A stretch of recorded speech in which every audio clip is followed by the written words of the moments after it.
I tapped into a few people who were doing some sort of alternative healthcare kind of practices. And everybody I talked to there and in this yoga class I was in, we were all going, I wish there was like a group of women that we could just get together with and talk about stuff that's important. And I was like, yeah, that would be great. You should do that, And finally I realized nobody was going to do it. So it was another one of those moments where it was like, I need this.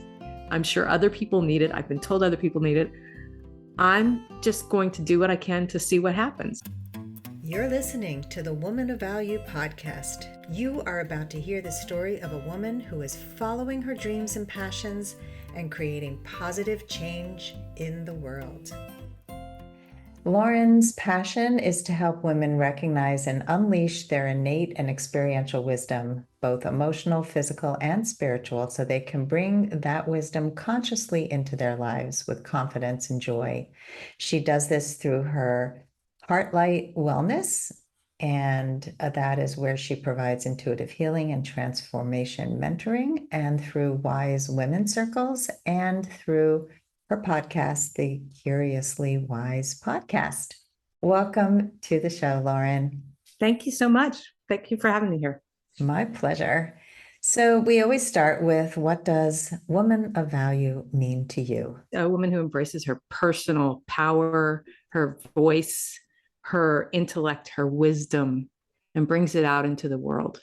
It's great if you have all that for yourself, but if you don't share it with the world, then you're being, in my opinion, you're being a little stingy with your gifts. And so that value comes in for me in the stepping out, being visible, which is hard for some of us to do. But yeah, that's when your value really shines. Yeah, I love that. And so I'm just curious, were you that woman at one point in your life? I've had to be that woman in several places in my life where I didn't want to be. I resisted and wasn't given much choice. Now I am that woman. That's just me. I love to bring everything that I do out into the world, and I'm finding more and more ways to do that. So that's great. When you say it, you had been that woman in other places where you didn't want to be, like where you were forced to be visible when you wanted to be a little more invisible. Is that what you mean? Yeah. Yeah. I grew up in a family where there was a lot of dysfunction. My dad was an alcoholic. My mom was a narcissist. It made for a very bombastic environment. My brother and I were pretty lucky that we were introverts while our parents were uber extroverts, because we would go hide in our rooms and that was fine. We were great with that, out of the line of fire, so to speak. I was never physically harmed, but there was a lot of emotional kind of abuse going on. So being invisible was safe, and speaking out was never a good idea. So I became an anxious pleaser and really did everything I could to keep the peace in the family. I was one of the peacekeeper, took on the peacekeeper role. And so when I was I think I was 19, my parents finally separated. It was very traumatic to me in spite of the problems between them, because I had been assured that as long as they were fighting, everything was okay. Which is kind of an interesting family dynamic. So it was kind of blindsided me. And I ended up taking a semester off from college and going to California and living with a boyfriend for a while, and just kind of getting away from all of the trauma and the drama of my parents. And then I came home because I had to go back to school the following semester. And I kind of fell apart. I was depressed. I was sad. It still gets me. I still feel it now that I'm talking about it. But I was pretty lost. I didn't know what to do or how to be now that everything had changed in my family. And I was very fortunate I went to Brown University, and there was in my mailbox there one day was a flyer for a group that one of the deans was running for the children of alcoholics. And this was before Al-Anon was around, but I'd never heard of it. The Adult Children of Alcoholics movement, I think I wasn't aware of it at the time at any rate. And I was 20 at the time. It was a community of people like me who had grown up in families like mine. And I had never met anybody that openly admitted that before. So it was an eye-opening moment. It was a huge growth moment. I felt like I'd found my tribe. I learned a lot about alcoholism and the whole mechanism of that in the family. And I told my mom about it. And then she and my brother is 8 years older than me. And I was told that we needed to get dad into rehab. My parents were separated, but not unmarried yet. And we needed to get him into rehab. He'd had heart attacks, multiple heart attacks by this point, was a massive smoker. He was trying to kill himself, basically the slowest way possible. And I was assigned the job of telling him that we needed him to go to rehab, which in Alcoholics Anonymous is called 12th stepping somebody. You have to admit you've got a problem and we're going to help you with it. My mom was taking care of the insurance. My brother found a place for him to go. I was the one at 21 years old who had to face my father, who, when he was not drinking, was a sweetheart. I loved him dearly, but when he was drinking, he was loud and scary, and he's a big guy. So I resisted as long as they would allow me to, which was about an hour and a half, as I recall. And then I called my dad and said, let's have lunch. I need to talk to you. I had never done anything like that on purpose before. We went to one of our favorite restaurants. We lived in Washington, D.C. There was lots of great places. So I picked what I knew was one of his favorites. And I also knew it was small, it was safe. And so we meet there, and I walk in and they give us the table that is by the front door next to the bar. It's the only table in that area. I had never seen it before. And I almost turned around and walked out the door because I'm thinking, I can't do this in public like this. I just can't do it. But I realized I had screwed up my courage. I had primed the pump with dad that I needed to talk to him. And I sat down and I burst into tears. And then I told him what I had to tell him, which was, we love you. We don't want you to kill yourself with, drink with alcohol. We would like you to get some help. We figured out how to do that, where to take you. It was totally from the heart. I still get teary about it. And he said, okay. It was not what I expected. I expected him to, get up and storm out of the restaurant or yell at me or something. And it was a real eye-opening experience for me to speak from the heart like that and have that kind of reaction. So that was the first time I ever really had to step up and go, okay, I can do this. I know what I'm talking about. I have done the work on myself. I have, arranged it so that I feel safe. It was an eye-opening. It was a life-changing experience for both of us because he ended up being sober for 20 years before he died. But it took that community at school to help me understand what was going on, to help me screw up my courage and to know what to say. And it's brought community into my life in an important way. So that was sort of my first time where I had to own my value. I was worth not suffering because of my dad's alcoholism. Wow. And that was the steps I had to take to do that. Yeah, and in many ways, I don't know if we call that parentifying, but in many ways I think it is, because you were put in a role that was really what your mom should have done, where, Yeah. Yeah. And at the same Absolutely. time, right? But at the same time, this gave you a tremendous amount of courage to keep doing things like this in your life and to see the impact it had. And what I'm hearing is that it wasn't just that you stepped into this role and it was a scary role. You also really prepared for it. You really spoke from your heart in a loving way. It was not in a way that was like, we think you're totally messed up, Dad. And no, yeah. Right. We want to keep you here. Yeah, we want to keep you here. We love you. We don't want you to die. And you saw him doing all these self-destructive things, and to be able to say that and do that at such a young age, and to have him actually take the step to get himself into rehab and to get sober. That's really amazing. It was. it changed all of our lives, but his the most. So it's, and it's been, I find that a lot of the people that I work with have either alcoholism in their background that they're still processing and need help through the healing work I do, or they have a narcissistic parent, or they have both. So I have a lot of experience with both of those. Because another time I had to really step up into my value was when my mom was in the last couple of years of her life. She had dementia and she ended up with cancer. And I had to really deal with a lot of my own shit first, if you excuse the word, to be there in grace for her in the last few months of her life. And that was another time where it was like, okay, I can do this. I'm strong enough. She needs me, I can step up and do this. And it was another life-changing experience for me to be able to step into that. It's kind of a confidence, that I can do this. I don't want to do it necessarily, but I am strong enough. I'm smart enough. I'm wise enough that I can do this. So that's where I get a lot of my value from, is bringing those things out for other people, sharing it. Yeah. So having had tough experiences, learning from them, and then being able to offer that to help others. It's that bringing it out into the world.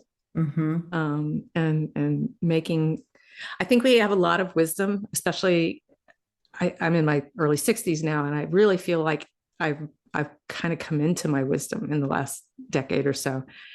And I miss that my elders are already gone, when I would really appreciate having them around to share their wisdom with me. I was, young. I don't need to know that. That's old.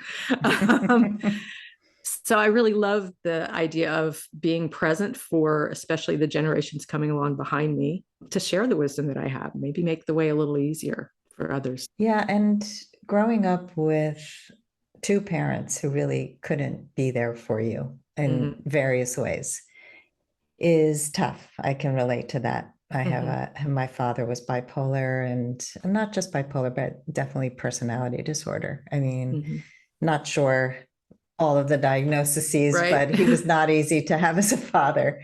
Very narrow-minded, didn't really understand me. My mother understood me more, but when you have had a tough beginning, and knowing that you can learn from these experiences, you can overcome some of your own triggers, your own tendencies, because believing in change, believing in growth for all people. And look at your father. I mean, he's the perfect example of somebody who people had given up on, and you didn't. Yeah. How have you dealt with like the triggers or the things that were missing for you in your earlier years? Well, a lot of my triggers, like I said, was around, hiding, not being a target. I didn't deal well with anger, because in my family, you never knew if it was going to be a little irritation or a full out, yell fest. And so, I mean, I really learned to not put myself first, and to, make other people comfortable first, so that they wouldn't trigger me in some other way. And I've really learned, really just in the last couple of years, I think I've finally started to be able to have the perspective to learn that I'm not responsible for other people's emotional reactions. I'm responsible for mine, and I don't like to hurt people. So I'm not like trying to, goad them into reacting, but I can't help it if what I am doing for me, owning myself and my own needs, which for women is, I think, is really not easy to do a lot of our lives. I have to be okay if that bothers them. I have to be okay if that makes them angry or irritated at me. And I have to be okay if, they're having to figure out why am I changing? Because I've been a people pleaser, for decades and decades at this point. And to begin to really step back and go, okay, am I doing this because I don't want them to react in some way? I'm avoiding something, or am I doing this for them because it's out of love and I want to do something nice for them, and that kind of thing. So I'm really reevaluating relationships. I have the perspective now of these stories of, dealing with parents, and the amazingly strong woman I've become because of all the different things that have happened in my life. I'm not letting them trigger me if they get angry because I'm not doing something the way I used to. Or I'm doing something different than I used to. And I'm doing a lot of things different than I used to. That's good. So for me, it's that perspective that really has helped me to recognize when I'm triggered really fast, instead of being triggered, going into whatever, and, and the scripts in my head about, oh, well, they're just, whatever, that ugly voice that we all have in our head. You did something wrong, or, you just weren't nice enough, whatever. But I have the perspective to see it faster. Oh, that triggered me. To step back a little bit and go, okay, what story is that triggering? Do I need to keep up with that story, or can I choose a different way? And I've gotten where I can do this pretty fast. Used to be, it would take me days to get out of the emotional thing and go, wait a minute, So it's, with practice, because Mhm. life brings us lots of practice. That perspective is something I really value, that looking back on all the trials and tribulations that we all have in our lives. And honestly, I have to say, I have a very good life. And after my dad stopped drinking, it was pretty mild compared to anything it had been before. But it's that perspective that I really value, because at 30, you don't have the perspective you have at 60. You just don't have it. And that's why I wish my elders were around, because they'd have so much more perspective than I do. And I think it's really a superpower that when we can recognize things that trigger us, step out of that just enough to go, wait a minute, what's going on? And have the perspective to go, I don't need to react that way anymore. Yeah. And then to choose, how do I want to react? Maybe I need to say, I don't like it when you talk to me that way. Or maybe I can say, I'm sorry if this is bothering me, but it's important to me. It's an ongoing lesson for me. Yeah. I mean, for all of us, I think it's not like you fix it and forget it. It's we're dealing with lifetime of stuff that, I mean, in your life in particular, you were hiding from conflict, Yes. for most of your life. And so conflict represented a lack of safety. Yes. And for people who grow up in an environment where conflict is done well, where it's done respectfully, which is what we really want to have modeled for us, Right. then conflict isn't scary, and we don't avoid it, and we don't become people pleasers to avoid it. And so that's been a big part of my practice as well, because I also grew up in a very loudly screaming home where nobody knew how to really talk kindly to each other. There was a lot of finger pointing and accusations. And I knew in my gut, this is not how I want to continue my life.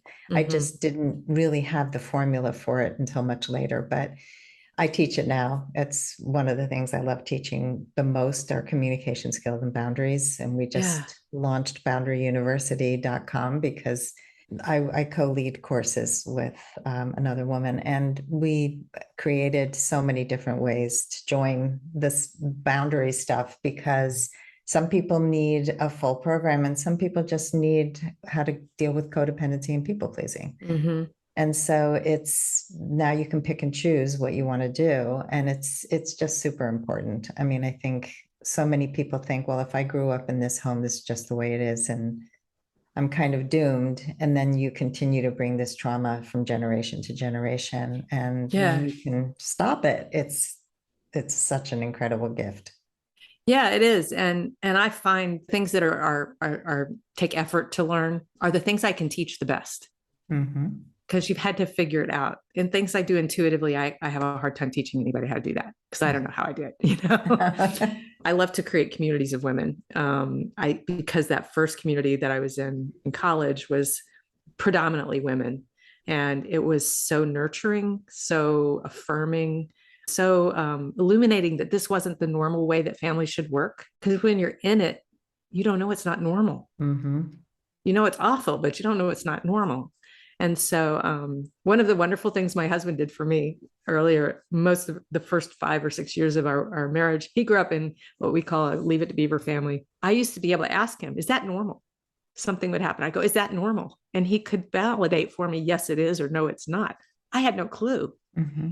So places like this Boundary University sounds wonderful, because you'll get that. Is that normal? How can, what tools can I have to work with this and to bring it to wherever I need it to be? That's great. I love that. I'm going to have to go check it out.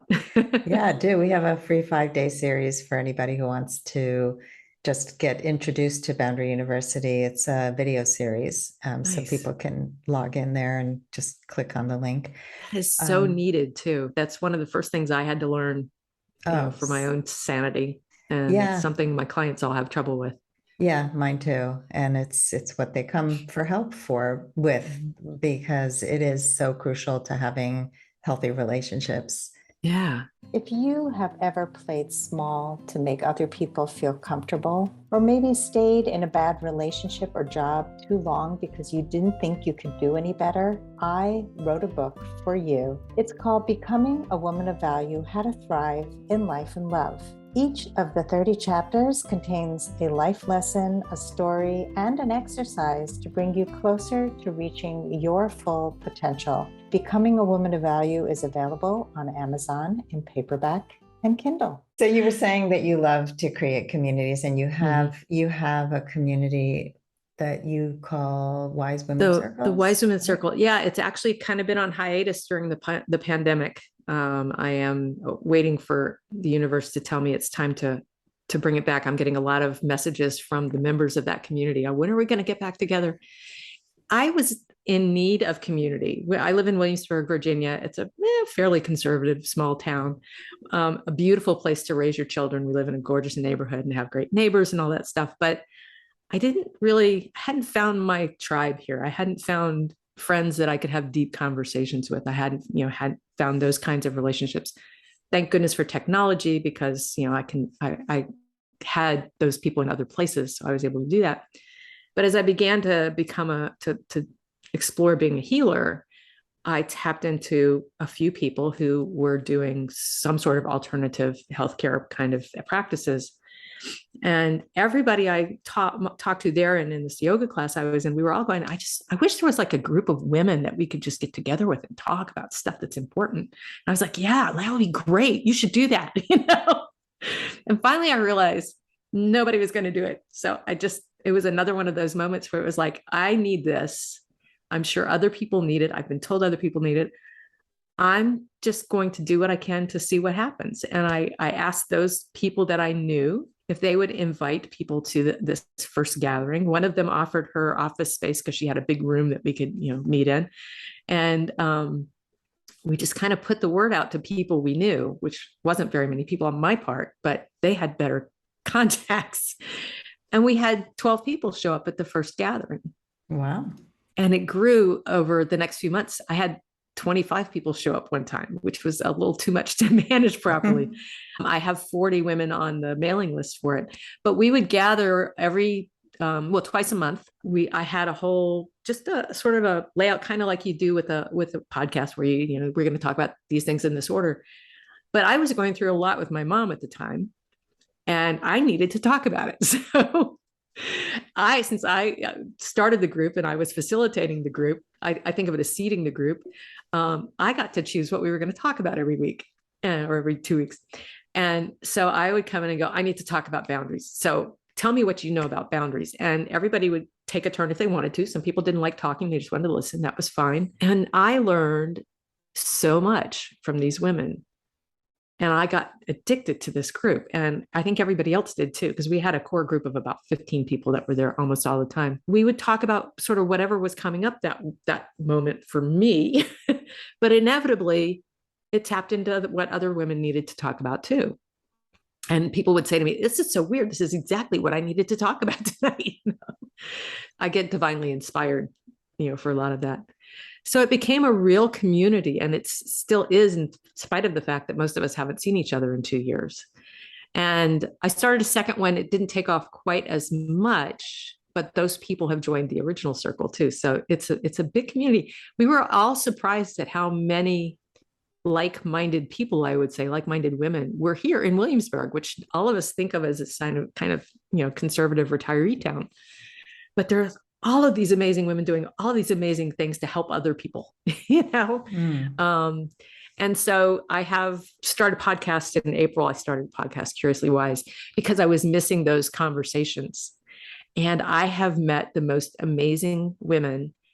And I see it as a network that I don't know what we're going to do together, but I see this network of amazing women around the world connecting through my podcast. And I'm in the dreaming stage. What can we do together? And I just realized that I love community. I love communities, particularly of women, because we don't get quiet when we don't have men around. We'll say what we need to say.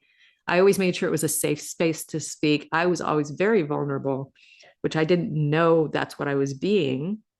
But several people pretty much a couple of people every time would come up and say, thank you so much for being vulnerable. It helped me to feel safe doing that too.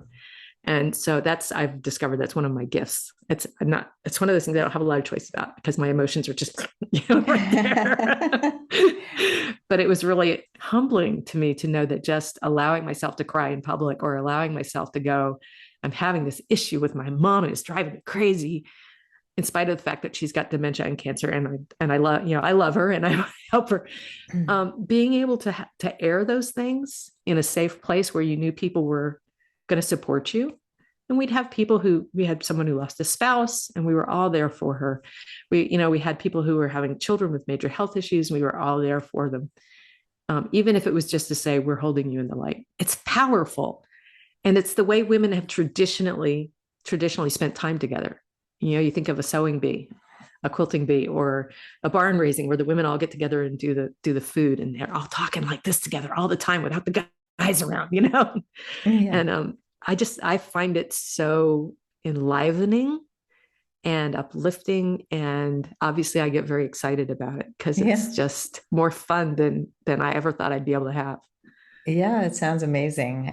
You just reminded me of, I used to work in summer camps when my kids were camp age, and we'd go to these sleepaway camps. And at one of them, one of my closest friends was a quilter, and she worked at the camp, and she and her sister were quilters, and I was an artist, and I ran the art department and the ceramics department and the woodshop department and all the different things. And so we would create projects. And I remember one summer I was working on a mosaic table while they were working on quilts. And I used to give them quilting advice because I was good at the colors and the patterns and figuring out what went together.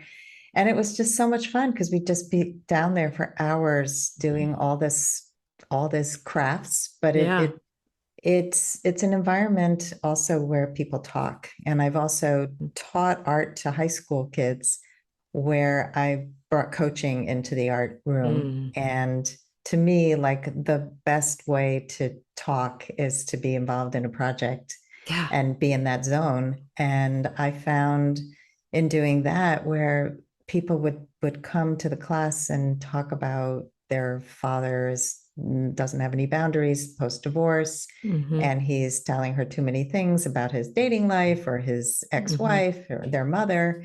And another kid said, oh, I can relate to that. My father also violates boundaries. And then another kid is like, well, I have anxiety because my parents are putting pressure on me. And then somebody else can relate to that. So when people share, we find ourselves in the sharing. It's not in that perfection, which is what so many of us are growing up with, this need to be perfect, this need to compare and despair. And so I love community too. I totally can relate to everything you're saying. Yeah, it's powerful. And it's something that we are so fiercely independent in this US culture that we kind of lost in a lot of ways.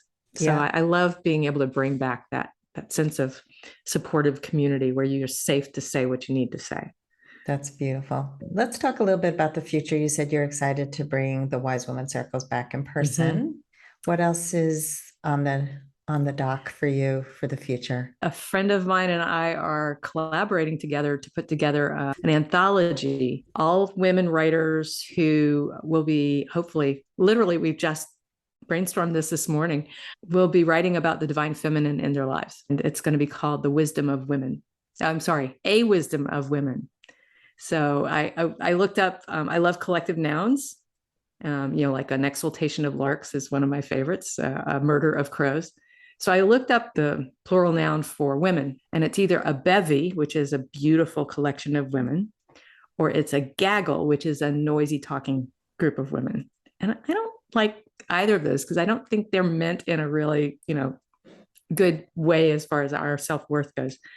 So I thought we should have a wisdom of women. And so that's going to be the title of the anthology, A Wisdom of Women. And then we'll be inviting 13 total writers who are collected from my friend's life. She studied at Chartres Cathedral for 7 summers in the mystery school. So she's got all kinds of interesting people.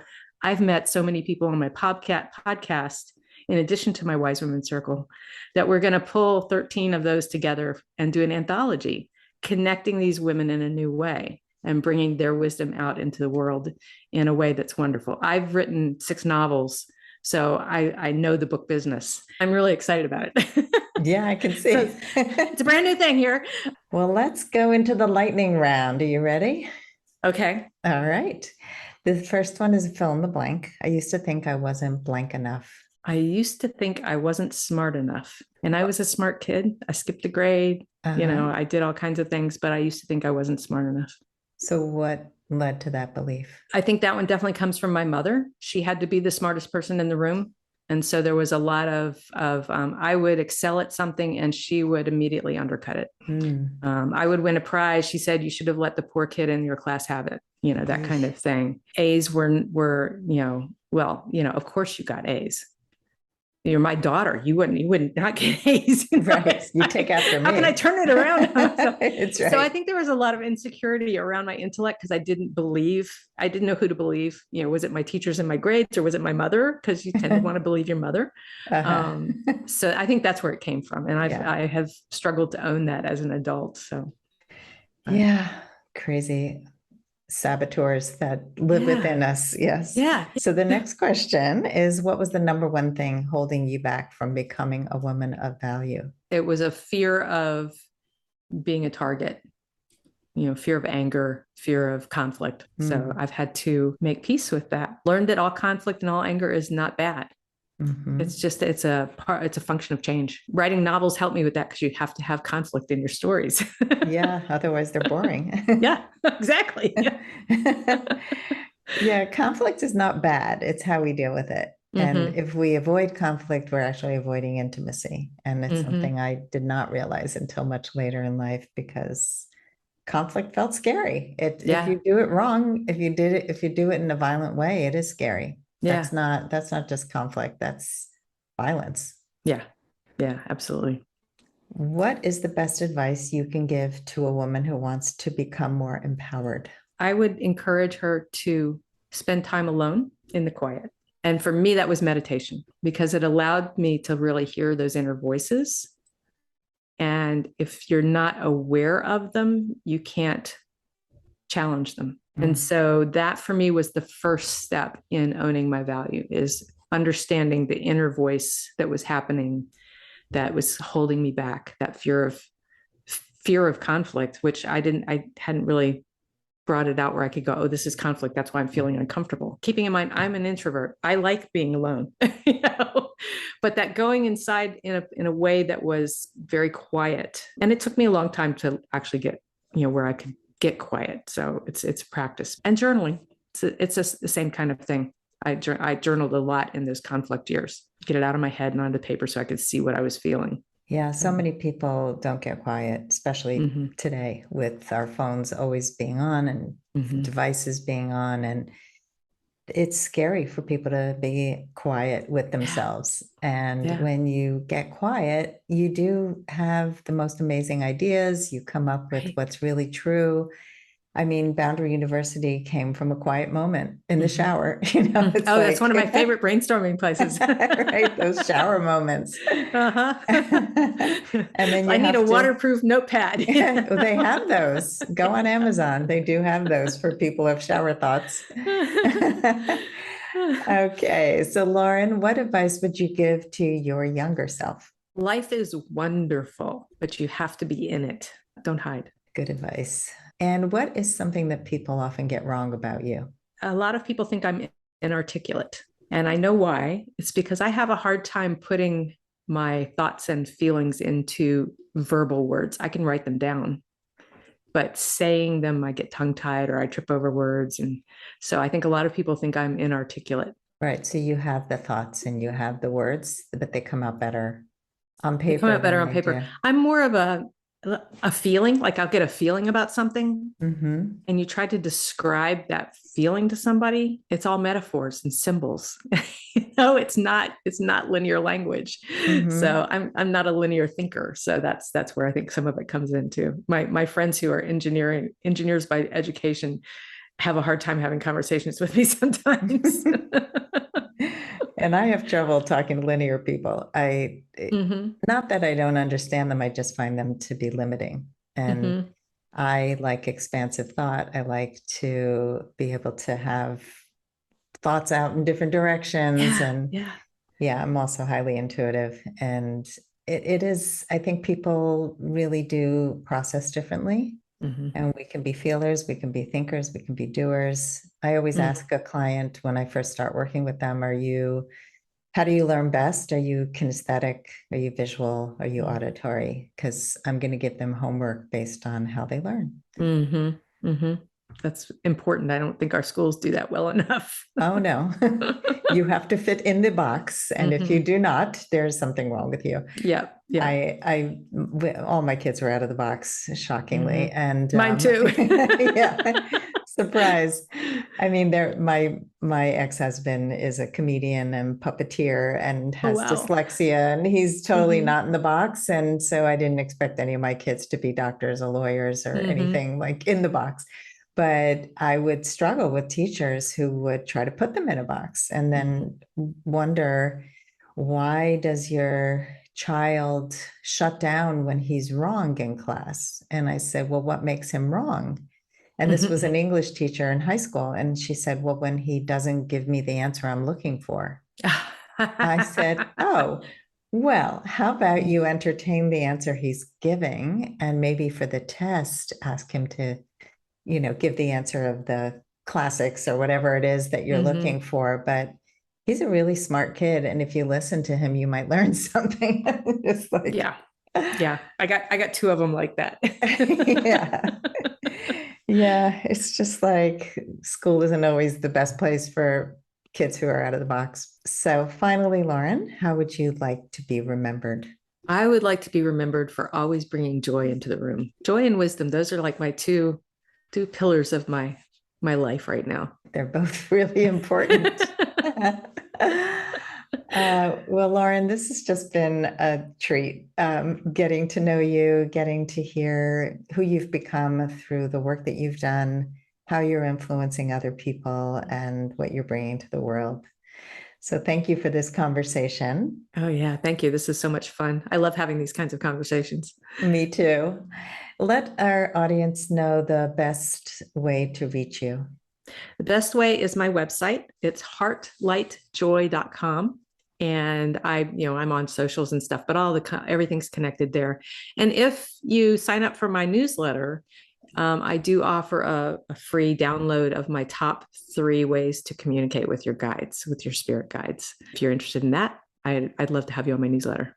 Okay. Thank you so much, Laurin. Yeah, thank you. And thanks everybody for listening. If you love our show, please give us a high rating on Apple Podcasts. It helps more people find the Woman of Value podcast. Have a wonderful day. If you would like to step more fully into your value, grab a free copy of The Ultimate Guide to Becoming a Woman of Value on my website, thewomanofvalue.com. Just click the link at the top of the homepage. And if you haven't already done so, be sure to click the subscribe button in your listening app. And if there's something in this episode that inspired you, please share it with others, because the more we share these inspirational stories, the more women of value we will have in this world. I'll see you next time.